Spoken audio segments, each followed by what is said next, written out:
Saudara-saudari, marilah kita mendengarkan renungan dengan judul Mengusir Setan dalam Nama Yesus, yang berdasarkan pada Injil Markus bab 9 ayat 38 dan 39a. Kata Yohanes kepada Yesus, "Guru, kami lihat seorang yang bukan pengikut kita mengusir setan dalam namamu. Lalu kami cegah orang itu karena ia bukan pengikut kita."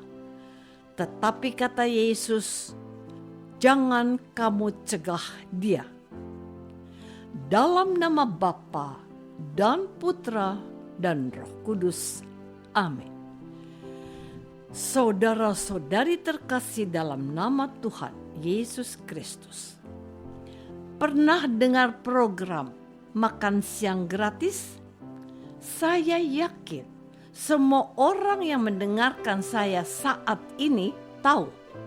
Tapi coba kalau saya tanya, apa Anda tahu program Jumat Berkat?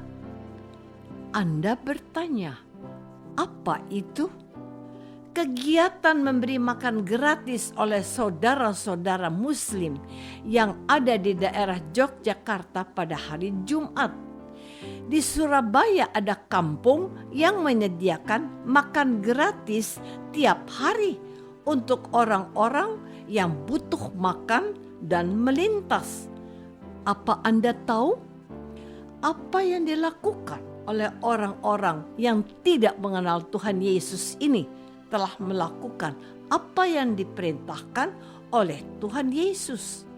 Nah, hari ini kita mendengar keberatan Yohanes pada gurunya. Kok bisa orang yang bukan pengikut kita mengusir setan atas nama Yesus? Yohanes mencegahnya sebab orang ini tidak punya hak menggunakan nama dan kuasa Yesus. Ada apa denganmu, teman? Jangan kamu cegah dia, firman Tuhan Yesus.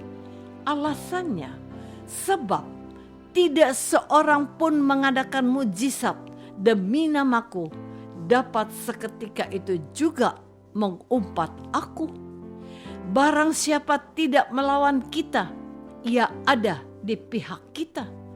Tidak penting siapa yang melakukan tindakan baik dan terpuji. Yang penting manfaat dari tindakan itu, yaitu manusia diselamatkan dan Allah dimuliakan. Itu poinnya. Saudara-saudari terkasih, Markus Penginjil menemukan fakta dalam kehidupan umat perdana bahwa nama Yesus itu penuh kuasa dan oleh nama itu terjadi banyak mujizat. Markus menempatkan kisah pengusiran setan demi nama Yesus ini sebagai fakta dan fenomena yang sungguh terjadi. Ada orang yang belum atau tidak menjadi pengikut Yesus, tetapi mereka menggunakan nama Yesus untuk mengusir setan. Itu terjadi. Mereka keberatan karena nama Yesus dalam otak mereka adalah milik mereka saja. Orang lain tidak punya hak untuk itu. Ini kesalahan besar. Yesus itu datang untuk orang Yahudi saja, juga bukan untuk mereka yang mengikuti dia saja, melainkan juga untuk mereka yang percaya kepadanya kelak. Untuk mereka itu Tuhan Yesus berfirman, katanya, "Ada lagi padaku domba-domba lain yang bukan dari kandang ini. Domba-domba itu harus kutuntun juga." Yohanes bab 10 ayat 16. Saudara-saudari terkasih, Inilah fakta yang tidak dapat kita pungkiri, bahwa umat Kristiani di negara kita Indonesia ini merupakan bagian kecil dari penduduk, bahwa setiap orang Kristen itu dipanggil untuk mewartakan nama Yesus. Itu suatu keharusan.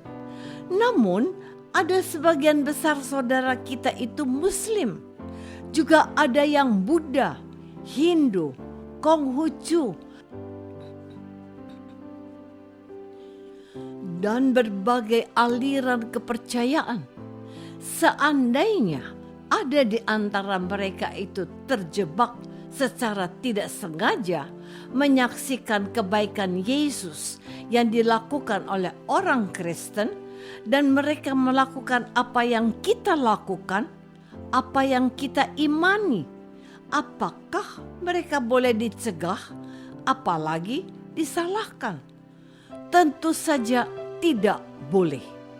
Santo Paulus berkata, agar kita selalu melakukan kebaikan, bukan untuk dilihat orang atau dipuji orang, supaya orang yang melihat perbuatan yang baik itu, mereka memuliakan Bapamu yang di surga. Mengapa gereja Katolik tidak lagi berpegang pada prinsip kaku extra ecclesia nulla salus? Bahwa di luar gereja tidak ada keselamatan? Kalau demikian halnya, bagaimana nasib orang-orang yang tidak mengenal Yesus? Tetapi gereja menegaskan bahwa orang-orang yang tidak mengenal Yesus itu akan tetap diselamatkan Allah sejauh mereka mengikuti hati nuraninya dan melakukan tindakan kasih sebagaimana dikehendaki oleh Tuhan kita Yesus Kristus. Kalau orang yang tidak mengenal Yesus melakukan tindakan atau perbuatan baik sesuai dengan kehendak Yesus, jangan dicegah, sebab orang itu sedang memuliakan Allah, bukan sebaliknya menghujat Tuhan. Saudara-saudari terkasih, hari ini Tuhan Yesus mau mengingatkan kita untuk tetap dan selalu menghargai perbuatan baik siapapun yang oleh tindakannya itu mendatangkan kebaikan umum dan menghasilkan sukacita dan kebahagiaan untuk sesamanya.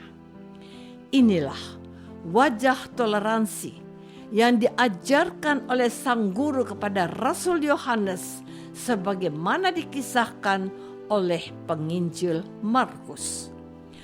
Tuhan sangat ingin kita memiliki cakrawala berpikir yang tidak sempit dan merasa diri paling berhak atas nama Yesus.